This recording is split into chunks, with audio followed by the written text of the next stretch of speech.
لە یەکەم کۆماری کوردستان و لەژێر ئاڵای بەرز و پیرۆزی کوردستان 66 ساڵ بەر لە ئێستا لەژێر ڕاستپاردەی بارزانی نەمر پارتی دیموکراتی کوردستان ڕاگەیەندرا. ئەو پارتەی کە 66 ساڵ بەردەوام و بێپسانەوە لە هەموو قۆناغە جۆرا و جۆرەکانی مێژوودا لە خەباتدایە.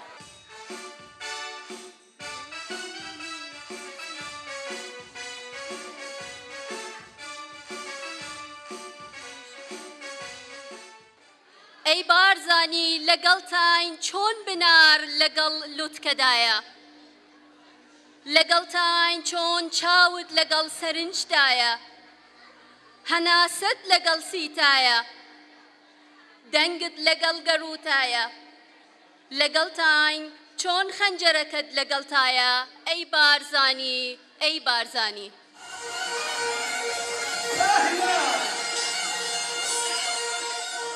پارتی دیموکراتی کوردستان پێی نایە 66مین ساڵیادی دامەزرانیەوە. بەرزڕاگرتنی یادی دامەزرانی پارتی دیموکرات لە زۆربەی وڵاتاندا ڕێزی لێگیراوە. لە وڵاتی سویدیش لە ژمارەیەکی بەرچاو لە شار و شارۆچکەکاندا ئەو یادە بەرز نرخێنرا. لە شاری یۆتۆبۆریش کە دووەمین شاری سویدە و وەک پایتەختی کولتوری وڵاتی سوید ناسراوە، بە بەشداری ژمارەیەکی بەرچاو لە کوردەکانی دانیشتوی ئەو شارە و دەوروبەری و نوێنەری پارت و لایەنە سویدی و کوردستانیەکان تێپەڕبوونی 66 ساڵ بەسەر تەمەنی ئەو پارتە ڕێزی لێگیرا. لە ساڵیادی دامەزرانی پارتی دیموکراتی کوردستاندا کمیتەی هاوکاری هێزە سیاسیەکانی کورد و کوردستانی لە شاری یۆتۆبۆری وێڕای پیرۆزبایی لە پارتی دیموکراتی کوردستان بە بۆنەی هەڵکردنی 66مین مۆمی تەمەنیەوە ئاماژەیان بەو دەستە تێکدەرانەیە کرد کە دەیهەوێ ئەو کوردستانەی کە بە خوێنی هەزاران شەهید بنیادنراوە لەناوبەرێ. لە باشووری کوردستان ڕەگەزپەرستەکان بە هەموو شێوازێک دژایەتی ئەو کەش و هەوایە دەکەن کە بە خوێنی هەزاران شەهیدی نەمر هاتۆتە بەرهەم. لە ڕۆژهەڵاتی کوردستانیش بەردەوام گەنجانی کورد لەسەر کوردبوونیان بەدەستی ئاخوندەکان لە سێدارە دەدرێن و لە باکووریش کە گەورەترین پارچەی کوردستانە کورد مافەکانی پێشێل دەکرێت. ئەمڕۆ ڕۆژاوای کوردستان بە هەلومەرجێکی لەبار و دژواردا دێدەپەڕێ.